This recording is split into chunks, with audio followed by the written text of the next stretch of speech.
নমস্কাৰ স্বাগতম জনাইছো আপুনি চাই আছে অপৰাধনামা পুনৰ পোহৰলৈ আহিছে জুবিন গাৰ্গৰ তেজ হুহি খোৱা মেনেজাৰ সিদ্ধাৰ্থ শৰ্মাৰ আন এক কোলা অধ্যায় প্ৰাণৰ শিল্পী জুবিন গাৰ্গে সহায় কৰা ৰোগীৰ পৰাও কমিছন খাইছিল তেজপিয়া সিদ্ধাৰ্থৰ ফ্ল্যাটত উদ্ধাৰ হৈছে এটা ফাইল আৰু এটা ফাইলে পুনৰ উন্মোচিত কৰিছে সিদ্ধাৰ্থৰ কুকাৰ্য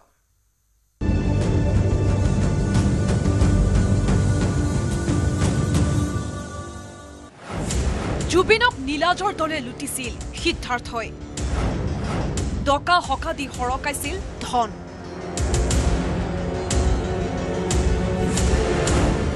জুবিনে সহায় কৰা ৰোগীৰ পৰাও খাইছিল কমিছন 25 ছেপ্টেম্বৰত সিদ্ধাৰ্থৰ ফ্ল্যাটৰ পৰা এছআইটিয়ে জব্দ কৰা ফাইলে মুকলি কৰিছে লুটৰাজৰ আন এক অধ্যায় ফাইলটো আছিল দীপু কৰ্মকাৰৰ গুৱাহাটী চিকিৎসা মহাবিদ্যালয় আৰু হাস্পতালৰ কৰ্মচাৰী দীপু কৰ্মকাৰ জিএমচিএইচৰ তলা নলা নখ দৰ্পণত থাকে দীপুৰ সেইবাবে দীপুৰ সৈতে চিনাকি হৈ জুবিনে সহায় কৰিছিল বহু দৰিদ্ৰ পৰিয়ালৰ ৰোগীক একোজন ৰোগীৰ চিকিৎসাৰ বাবে দীপু কৰ্মকাৰক 15,000 টকাকৈ দিছিল জুবিনে 2010 পৰা মানেকে পেশেন্টৰ মানেকে 288টা পেশেন্ট চাইছো টোটাল 288 পেশেন্টৰ মানেকে বিল গিলা মানেকে এটা পেশেন্টৰ বিল কৰে 10,000 12,000 এনেকা বিল হয় 15,000 লৈকে বিল হয় 2010 চনৰ পৰা 2025 চনৰ ভিতৰত মুঠ 288 জন লোকৰ চিকিৎসাৰ বাবে জুবিনে 43,20,000 টকা দিছিল দীপু কৰ্মকাৰক বৰ্তমানৰ ব্যয়বহুল চিকিৎসাৰ দিনত 15,000 টকা সামান্য যেন লাগিলেও একমাত্ৰ দীপুৰ দক্ষতাৰ বাবে জুবিনে পঠোৱা ৰোগীয়ে পাইছিল সুচিকিৎসা কিন্তু এই কথা বুজিও নুবুজাৰ ভাও ধৰিছিল সিদ্ধাৰ্থ শৰ্মা নামৰ দালালটোৱে প্ৰতিজন ৰোগীক চিকিৎসা কৰিবলৈ জুবিনে দিয়া 15,000 টকাৰ পৰা 30% কমিছন খাইছিল সিদ্ধাৰ্থই জুবিনে গম নোপোৱাকৈ দীপু কৰ্মকাৰৰ পৰা সিদ্ধাৰ্থ শৰ্মাই কাঢ়ি আনিছিল 13 লাখ টকা 49 দিনে জুবিনৰ মহাপ্ৰয়াণৰ বেদনাত কাতৰ হোৱা দীপু কৰ্মকাৰে বৃহস্পতিবাৰে ৰাজহুৱা কৰিলে সিদ্ধাৰ্থ শৰ্মাৰ আন এক ঘৃণনীয় আখ্যান সিদ্ধাৰ্থ বিলখন মানে লৈ ফেলে মাতে যেতিয়া লৈ ফেলে মাতে তেতিয়া মানে 30% কাটি দিয়ে কোনে সিদ্ধাৰ্থ 30% কাটিলে মানে পেশেন্ট পাৰ্টিকেইটা আহি পেলাই কয় দাদাই মানে আমাক খৰচ কৰিব দিলে আমি খৰচ কৰিলো 30% কাটিলে 10,000 টকা 3,000 টকা কাটি দিয়ে জুবিনে পঠোৱা প্ৰতিজন ৰোগীৰ নথিপত্ৰ নিয়াৰিকৈ ফাইলত আবদ্ধ কৰি থৈছিল দীপু কৰ্মকাৰে হিচাপ ৰাখিছিল জুবিনে দিয়া প্ৰতিটো টকাৰ সেই কথা গম পোৱা মাত্ৰকে গুণ্ডাৰ দৰে দীপু কৰ্মকাৰৰ ঘৰত সোমাই ফাইলটো কাঢ়ি আনিছিল সিদ্ধাৰ্থ শৰ্মাই কেনেকা 288টা পেশেন্ট মোৰ যোৱা বছৰ মোৰ যোনটো ফাইল আছিলে মোৰ হেৰি ফাইলটো টোটেল এন্ট্ৰি কৰা ফাইলটো সিদ্ধাৰ্থ যোৱা বছৰ আহি পেলাই লৈ গৈছে মোৰ ঘৰৰ মানে বাচ্চা টুইন বাচ্চা মই তাৰমানে সময় দিব নোৱাৰো লাষ্ট মতে মানে এখনকা মানে ফাইলটো লৈ গ'ল 25 ছেপ্টেম্বৰত সিদ্ধাৰ্থ শৰ্মাৰ ফ্ল্যাটৰ পৰা আৰক্ষীয়ে জব্দ কৰা অলেখ সামগ্ৰীৰ ভিতৰত আছিল সেই বিশেষ ফাইলটো বহুদিন পৰি থকা ফাইলটো খোলা মাত্ৰকে হতচকিত হৈ এছআইটিয়ে মতাই আনিলে দীপু কৰ্মকাৰক মোক এটা যোৱাকালিৰ পৰা ফোন কৰিছে ফোন কৰাৰ কাৰণে মই তাৰমানে আহিব লগা হৈছে বৃহস্পতিবাৰে পুৱাই চিআইডি কাৰ্যালয়ত উপস্থিত হৈ দীপু কৰ্মকাৰে জুবিনৰ বদান্যতাৰ নতুন অধ্যায় মুকলি কৰি উদঙাই দিলে সিদ্ধাৰ্থৰ ঘৃণনীয় চৰিত্ৰ দীপু কৰ্মকাৰৰ ভাষ্যত চাৰ্জশ্বীট প্ৰস্তুত কৰা নিশ্চিতভাৱে সহায় কৰিব এছআইটি গুৱাহাটীৰ পৰা দীপাংকৰ দাসৰ report news 18 Assam north east দুধনৰ কাকলি খাউন হত্যাকাণ্ডৰ সিন ৰিক্ৰিয়েট কৰা হৈছে ঘাতক নিৰ্মল কলিতাক লগত লৈ ঘটনাৰ নাটকীয় ৰূপ দিলে আৰক্ষীয়ে প্ৰথম ঘাপতে মাটিত ঢলি পৰা কাকলিক পুনৰ দাৰে উপৰ্যুপৰি আক্ৰমণ কৰি থাকিল নিৰ্মলে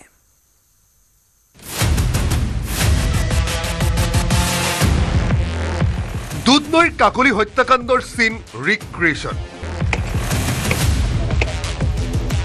ঘাতক নিৰ্মল কলিতাক লগত লৈ হত্যাকাণ্ডৰ নাটকীয় ৰূপ সময় 3 নৱেম্বৰৰ বিয়লি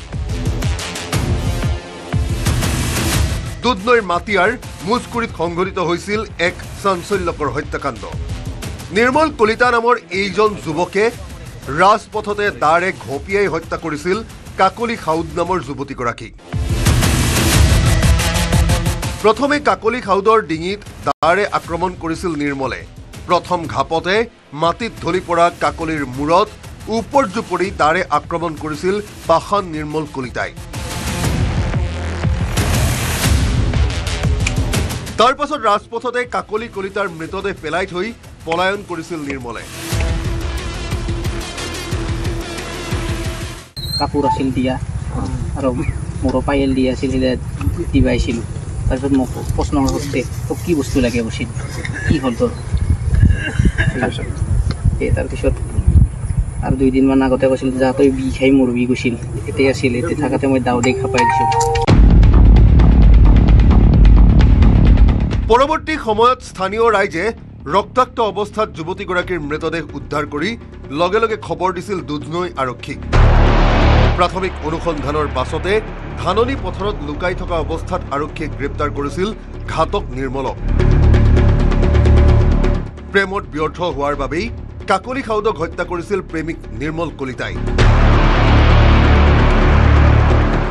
এই নিৰ্মল কলিতা বুলি ল'ৰাজনে যিটো হত্যাকাণ্ড সংঘটিত কৰিলে কাকলি খাউদ বুলি 26 বছৰীয়া ছোৱালীজনীক, যে সিহঁতৰ মাজত এটা প্ৰেমজনিত সম্পৰ্ক আছিল। যোৱা কিছু বছৰ ধৰি প্ৰেমজনিত এটা মতানৈক্যৰ সৃষ্টি হয় আৰু সেই প্ৰেমজনিত বিৰোধৰ বাবে, মতানৈক্যৰ বাবে তেওঁ এই হত্যাকাণ্ড সংঘটিত কৰা বুলি আজি আমাৰ আগত স্পষ্টীকৰণ দিয়ে। অৱশেষত বৃহস্পতিবাৰে ঘাতক নিৰ্মল কলিতাক লগত লৈ ঘটনাৰ নাটকীয় ৰূপ দিয়ে দুধনৈ আৰক্ষীয়ে। হত্যাকাণ্ডৰ চিন ৰিক্ৰিয়েশ্যনৰ সময়ত উপস্থিত থাকে দণ্ডাধীশ দুধনৈ সমজিলাৰ আৰক্ষী অধীক্ষক। এটা পুতলাক যুৱতীগৰাকীৰ প্ৰতীকী ৰূপত ব্যৱহাৰ কৰি ঘটনাৰ চিন ৰিক্ৰিয়েশ্যন কৰে তদন্তকাৰী আৰক্ষীৰ দলে।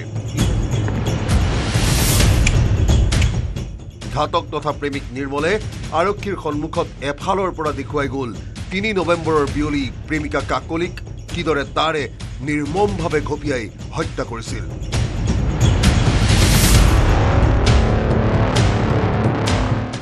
তেওঁ কোৱা মতে আৰু প্ৰেমজনিত এটা সম্পৰ্ক আছিল দুজনৰ মাজত আৰু ছোৱালীজনীয়ে যোৱা কিছুদিন ধৰি তেওঁ এভইড কৰি চলিছিল। সেইবাবে তেওঁ এই হত্যাকাণ্ড সংঘটিত কৰিলে বুলি ক'লে। উপৰ্যুপৰি তেওঁ আজি কোৱা মতে তেওঁ দাৰে উপৰ্যুপৰি 6-7 ঘাপ মান মাৰিছে পিছমূৰত ছোৱালীজনীৰ।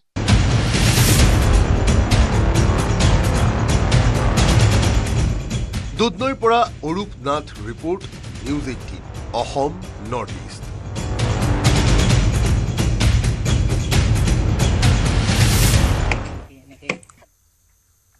তিনিচুকীয়া বৰডুবিৰ দলবদ্ধ ধৰ্ষণৰ ঘটনাটোৱে অতিক্ৰম কৰিলে 72 ঘণ্টা, কিন্তু আজিলৈকে তিনিচুকীয়া আৰক্ষীয়ে কৰায়ত্ব কৰিব পৰা নাই এটা অভিযুক্তক। শীঘ্ৰে আৰক্ষীক 3 ধৰ্ষণকাৰীক আটক কৰি উচিত শাস্তি দি কিশোৰীগৰাকীক ন্যায় দিবলৈ দাবী উত্থাপন কৰিছে স্থানীয় বহু দল সংগঠনে।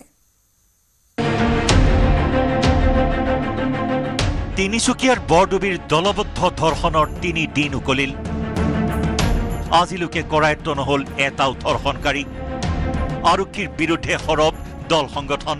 বিদ্যালয়ৰ পৰা যেতিয়া তেওঁ ছাত্ৰীগৰাকী যেতিয়া ঘৰলৈ গৈ আছিলে আৰু ঘৰলৈ গৈ থকা অৱস্থাত যিহেতু দিনৰ ভাগৰ এই জঘন্য ঘটনা সংঘটিত কৰি থৈ প্ৰায় 3জনকৈ পাখণ্ডই এই যি চাৰিআলি চাহ বাগিচাত মই উপস্থিত আছোঁ। বৰ্তমান তিনিচুকীয়াৰ বৰডুবি মহখুলিত উপস্থিত আছোঁ আৰু ইয়াত যিহেতু বাগানৰ ভিতৰত এই ধৰ্ষণ কাণ্ড সংঘটিত কৰিছে, 3টাকৈ পাখণ্ডই ধৰ্ষণ কাণ্ড কৰিছিলে। কিন্তু এটা কথা এই মুহূৰ্তত ক'ব লাগিব যে তিনিচুকীয়া আৰক্ষী যে ইতিমধ্যে ব্যৰ্থ সেয়া কিন্তু নিশ্চিত।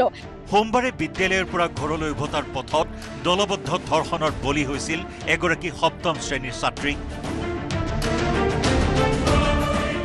অকলশৰীয়া ছাত্ৰীগৰাকীক বৰডুবিৰ মহখুলিৰ বাহাদুৰ চাহ বাগিচাৰ মাজলৈ চোঁচৰাই নি ধৰ্ষণ কৰি পেলাই থৈ গৈছিল 3 পাখণ্ডই। পৰৱৰ্তী সময়ত এজন ই ৰিক্সা চালকে মুমূৰ্ষু অৱস্থাত প্ৰত্যক্ষ কৰে 13 বছৰীয়া কিশোৰীগৰাকীক। পাছত স্থানীয় লোকৰ সহায়ত কিশোৰীগৰাকীক উদ্ধাৰ কৰি মাকুম চিকিৎসালয়ত ভৰ্তি কৰিছিল আৰক্ষীয়ে।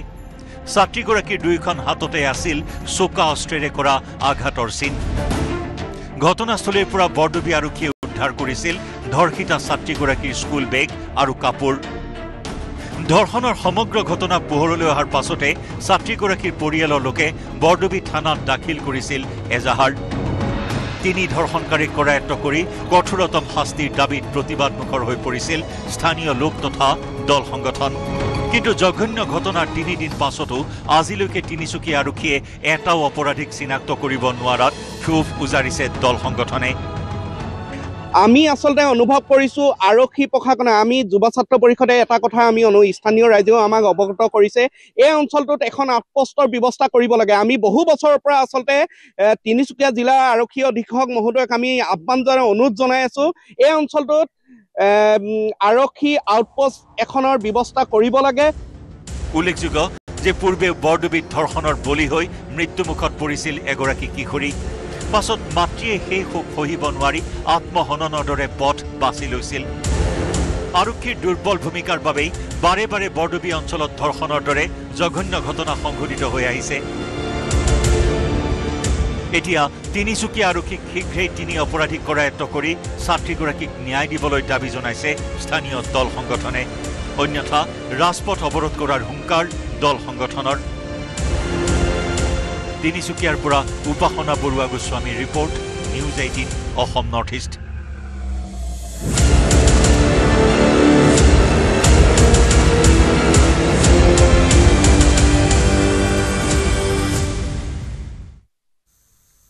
পুনৰ পোহৰলৈ আহিছে ৰাজ্যৰ স্বাস্থ্য বিভাগৰ নিযুক্তি কেলেংকাৰী। কাছাৰ জিলা যুটীয়া স্বাস্থ্য সঞ্চালকালয়ত উপযুক্ত অৰ্হতা নথকা সত্ত্বেও স্বাস্থ্য বিভাগত অবৈধভাৱে হৈছিল নিযুক্তি।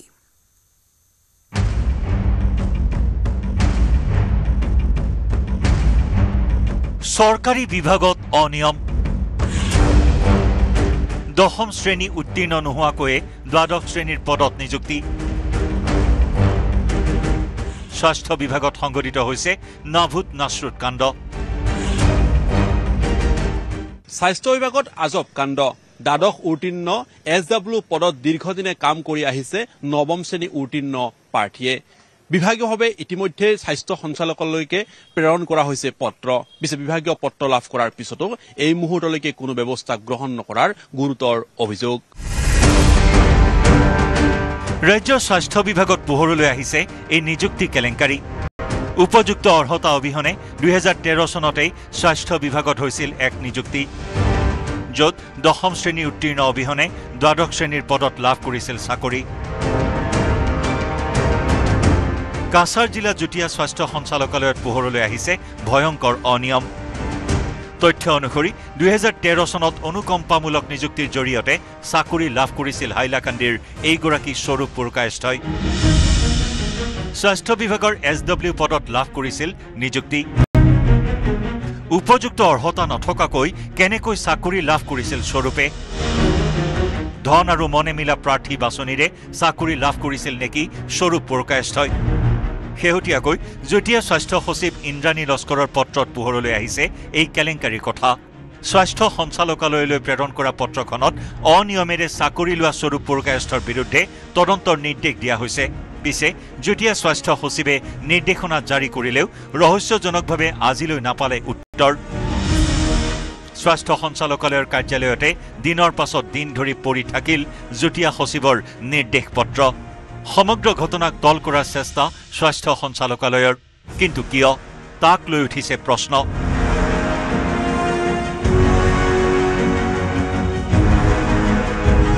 কেমেৰা পাৰ্চন প্ৰভাস সিঙৰ সহযোগত বলেন ভট্টাচাৰ্যৰ report, news 18 Assam north east.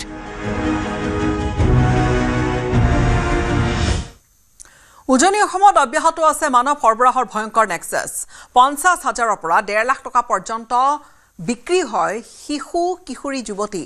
মানৱ সৰবৰাহ চক্ৰৰ পৰা 2.5 বছৰীয়া কণমানিৰ ফটো লৈ থানাৰ সন্মুখত ধৰ্ণা দুৰ্ভগীয়া মাতৃৰ। উজনিত মানৱ সৰবৰাহৰ ভয়ংকৰ নেক্সাছ। 50,000ৰ পৰা 1.5 লাখ টকাত বিক্ৰী কিশোৰী যুৱতী। মানৱ সৰবৰাহ চক্ৰৰ পৰা সাৰি যোৱা নাই 2.5 বছৰীয়া কণমানি। কন্যাৰ ফটো লৈ থানাৰ সন্মুখত দুৰ্ভগীয়া মাতৃৰ ধৰ্ণা। কন্যাৰ সন্ধান উলিয়াব নোৱাৰিলে থানাৰ সন্মুখতে আত্মহত্যাৰ ভাবুকি মাতৃৰ।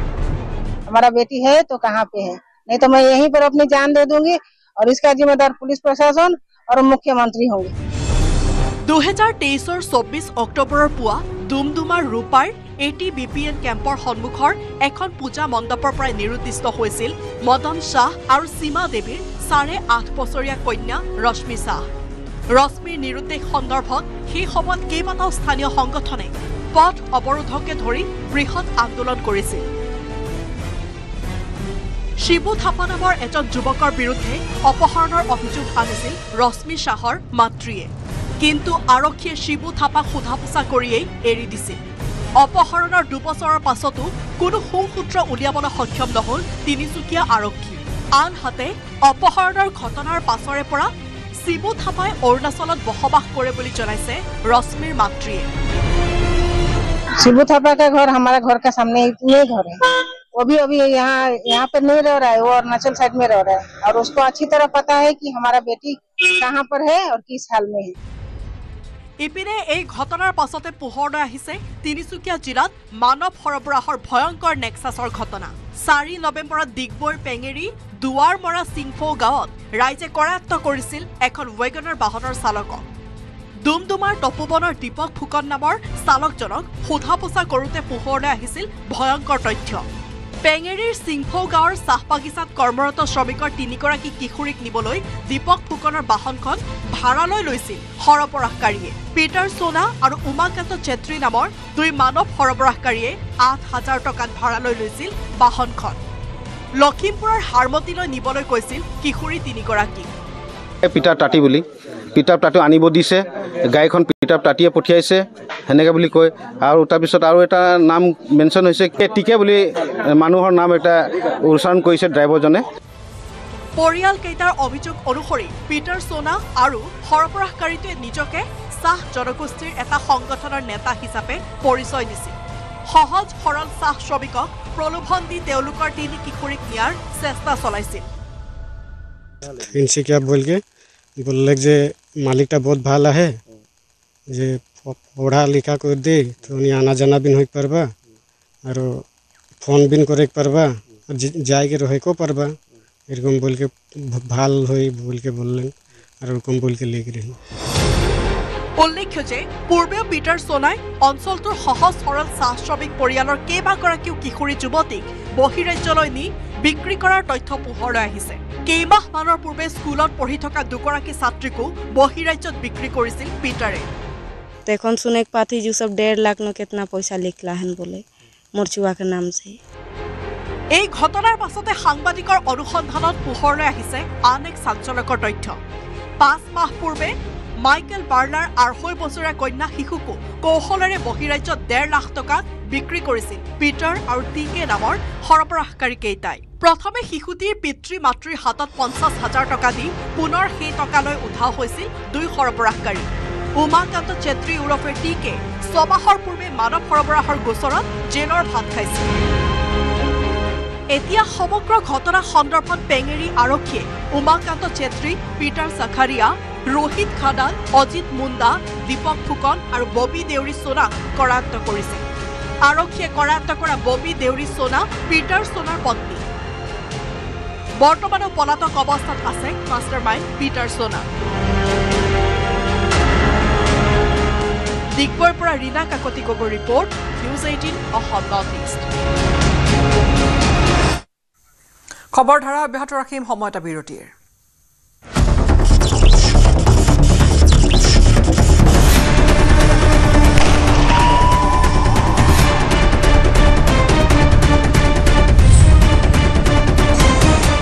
এইটো মাইথান ষ্টিল নহয়। ওচৰ চুবুৰীয়াসকলে লগাইছে। ষ্ট্ৰং মানে মাইথান ষ্টিল।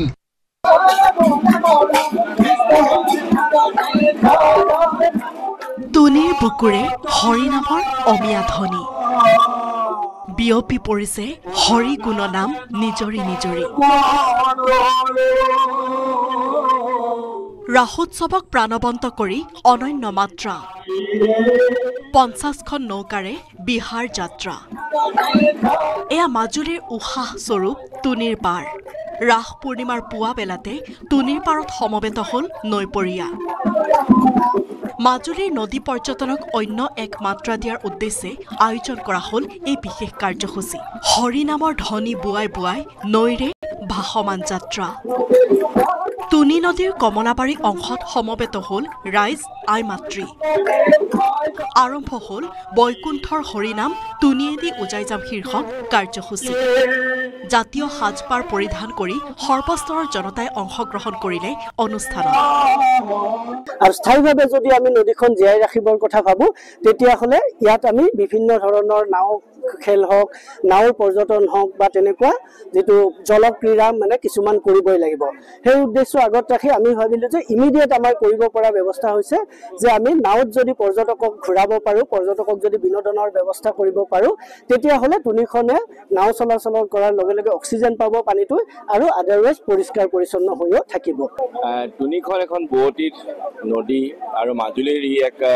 অন্তৰ আত্মাৰ দৰে আছিল কিন্তু বিগত সময়ত কিছু লোকৰ এনে চিন্তাত তুনিখন বন্ধ হৈ গৈছিলে কিন্তু তাক পুনৰ জীৱিত কৰি তুনিৰ বুকুৱেদি আকৌ সেই বুৱতী ধাৰা বুৱাই নিয়াৰ বাবে প্ৰচেষ্টা কৰিছে মাজুলী জিলা প্ৰশাসনৰ এই বিশেষ উদ্যোগ নদী পৰ্যটনক প্ৰাণ দিয়াৰ উদ্দেশ্যে তুনি নদীত 50খন নৌকাৰে হৰিনামৰ নৌকা যাত্ৰাৰ বিশেষ কাৰ্যসূচী মাজুলীৰ ৰাসোৎসৱৰ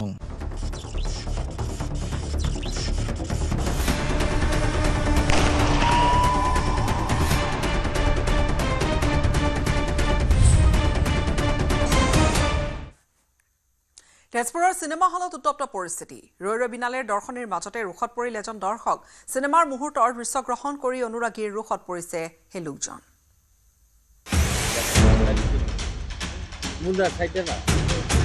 সাংস্কৃতিক নগৰীত অপকৰ্ম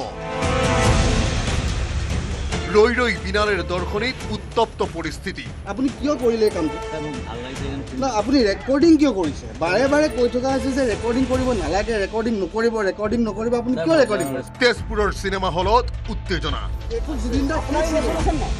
দৰ্শকৰ ৰোষত অপকৰ্ম কৰা দৰ্শক তেজপুৰৰ TNZ চিনেমা হলত বুধবাৰে নিশা হাহাকাৰ লাগিল বিকাশ নেৱাৰ নামৰ এই লোকজনৰ কৰ্মকাণ্ডই ক্ৰোধান্বিত কৰিলে একাংশ লোকক বুধবাৰে 7:30 আৰম্ভ হৈছিল জুবিন গাৰ্গৰ চিনেমা ৰৈ ৰৈ বিনালেৰ দৰ্শনী চলি থকাৰ মাজতে এটা অংশৰ F সিৰিজৰ 1 নম্বৰ আসনখনৰ পৰা বাৰে বাৰে চলিছিল চিনেমাখনৰ ভিডিঅ' ৰেকৰ্ডিং কাখৰ আসনত বহি থকা লোকসকলৰ উৎপিছনি বাঢ়িল দৰ্শনী শেষ হোৱালৈ বাদ চাই ৰল দৰ্শকে তাৰ পাছতে জব্দ কৰা হ'ল লোকজনক সোধা হ'ল পৰিচয় এখন আপুনি 1 ঘণ্টা চাবলৈ মোৰ না ঠিক আছে আপুনি চাইছে আপুনি ৰেকৰ্ডিং কিয় কৰিছে আপোনাক বাৰে বাৰে চিনেমাখন আৰম্ভ হোৱাৰ আগতেও পুলিচ প্ৰশাসনৰ এজন বিষয়াই তাক কৈছে যে কৰিব নালাগে একোৱে ৰেকৰ্ডিং কৰিব নালাগে আৰু সবতকৈ ডাঙৰ এখন জুবিনদাৰ শেষ চিনেমা আপুনি কিয় ৰেকৰ্ডিং কৰিলে বিকাশ নেৱাৰে সম্পূৰ্ণ 1 ঘণ্টা 7 মিনিটৰ ৰেকৰ্ডিং কৰা বুলি দাবী ভাল লাগি ৰেকৰ্ডিং কৰিছো বুলিলে বিকাশে আৰক্ষী আহি উপস্থিত নোহোৱালৈকে বিকাশক আবদ্ধ কৰি ৰখা হ'ল চিনেমা হলত হাত জোৰ কৰি বিকাশে খুজিলে ক্ষমা না মই মোৰ সন্মুখত আপুনি ডিলিট কৰিলে নহব না এখন সমাজ আছে আপুনি কাৰোবাক পঠিয়াই দিব পাৰে মই কাকো আপুনি বেয়া নাপাব মই একো কৰিব মোবাইলত ৰেকৰ্ডিং চালে হৈ গ'ল স্যাৰ মই ডিলিট না মই নাচামে নহয় ৰেকৰ্ডিং মই কিয় চাম মুখলজ্জাত মুখ ঢকাৰ বৃথা প্ৰয়াস বিকাশ নেৱাৰৰ বাৰম্বাৰ অনুৰোধৰ পাছতো বিকাশ নেৱাৰ নামৰ তেজপুৰীয়া লোকজনৰ কাণ্ডত গৰজি উঠিছে তেজপুৰীয়া জুবিন অনুৰাগী তেখেতক সকিয়ালো তেখেতক সুধিলো আমি কিয় তেখেতে ভিডিঅ'খিনি কৰিছে তেখেতে কৈছে ভাল লাগিছে ভাল লগাৰ কাৰণে কৰিছো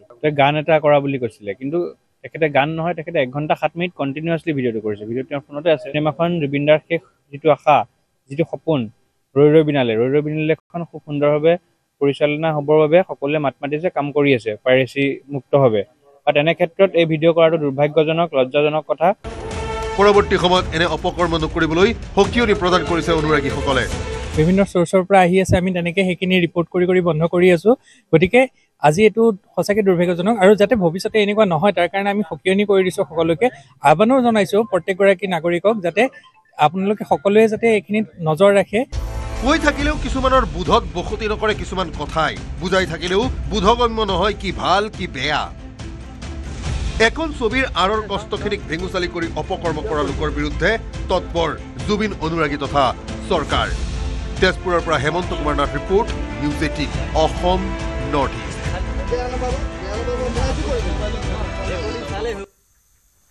নগাঁৱৰ পৰা কলকাতালৈ সক্ৰিয় হৈছে কিডনীৰ বেহা চলোৱা এটা দুষ্ট চক্ৰ।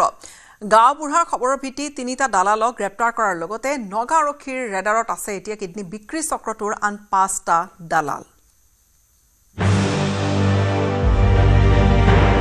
কিডনীৰ বেহা নগাঁৱত টিপা, কলকাতাত শিপা। 4 বছৰৰ পাছত নগাঁৱৰ হুজ কৈবৰ্ত গাঁৱত সক্ৰিয় হৈছে কিডনীৰ বেহা চলোৱা দুষ্ট চক্ৰ। গাঁও প্ৰধানৰ পৰা খবৰ পাই ইতিমধ্যে 3জনক গ্ৰেপ্তাৰ কৰিছে নগাঁও আৰক্ষীয়ে। সম্প্ৰতি ৰঙাঘৰৰ আলহী হৈছে দীপ দাস, ধৰণী দাস আৰু মহেন্দ্ৰ দাস। কোচগাঁৱত কিছু ব্যক্তিয়ে কিডনী কেলকাতাত গৈ দিয়া বুলি আমি এটা সংবাদ পাওঁ আৰু তাৰ লগত সৰবৰাহ কৰা যিটো আমাৰ ব্যক্তি 3জন আমি আইডেণ্টিফাই কৰোঁ। 3টাক ৰঙাঘৰলৈ প্ৰেৰণ কৰা নগাঁও আৰক্ষীৰ ৰাডাৰত আছে কিডনী বিক্ৰী চক্ৰৰ আন 5টা দালাল। ইয়াৰ লগত আৰু কিছু ব্যক্তি জড়িত হৈ আছে যি আমি এতিয়া তদন্তৰ খাতিৰত আমি নাম ক'ব নোৱাৰোঁ, কিন্তু আমি তেওঁলোককো অতি শীঘ্ৰে ধৰিম আৰু এই গোটেই ৰেকেটটো আমি উৎখাত কৰাৰ কাৰণে চেষ্টা চলাই আছোঁ। দীপ, ধৰণী আৰু মহেন্দ্ৰৰ দৰে 5টা পলাতক দালালৰ ঘৰো হুজ কৈবৰ্ত গাঁৱৰ বুলি নিশ্চিত হৈছে নগাঁও আৰক্ষী। আমাৰ নগাঁও হুজ গাঁৱৰে খবৰ পাইছোঁ, বাকী অসমত কেনেকুৱা বা কি পৰিস্থিতি আছে এইটো মই ক'ব নোৱাৰিম। 7 বছৰ পূৰ্বে কিডনী দান কৰিছিল মহেন্দ্ৰ দাসে। ধৰণী দাসে দিছিল 4 বছৰ পূৰ্বে। দীপ দাসেও কিডনী দান দিয়া বহু বছৰ হ'ল। প্ৰতিজনে কলকাতাৰ হাস্পতালত দান কৰিছিল কিডনী। শৰীৰৰ অতি প্ৰয়োজনীয় অংগ দান কৰি দিয়াৰ পাছত মাহে মাহে পোৱা কিস্তিৰে পুনঃ পৌনিক গতিত চলি আছে মহেন্দ্ৰ, ধৰণী আৰু দীপৰ সংসাৰ। চক্ৰবত চলি থকা সংসাৰ ৰঙীন কৰিবলৈ হয়তো 2 এটকা ঘটাৰ পৰিকল্পনা কৰিছিল তিনিওটাই। ধন ঘটিবলৈ তিনিওটাই কিডনীৰ বেহা চক্ৰৰ দালাল হোৱাৰ সন্দেহ নগাঁও আৰক্ষীৰ।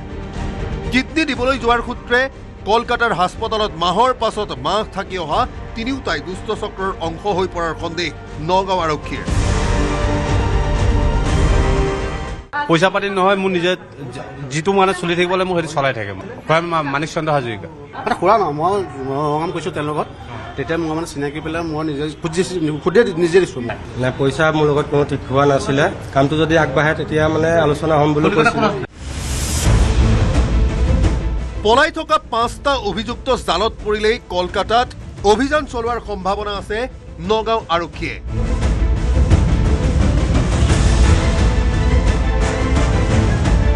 নগাঁৱৰ পৰা Nilotpal Bora report news 18 Assam north east.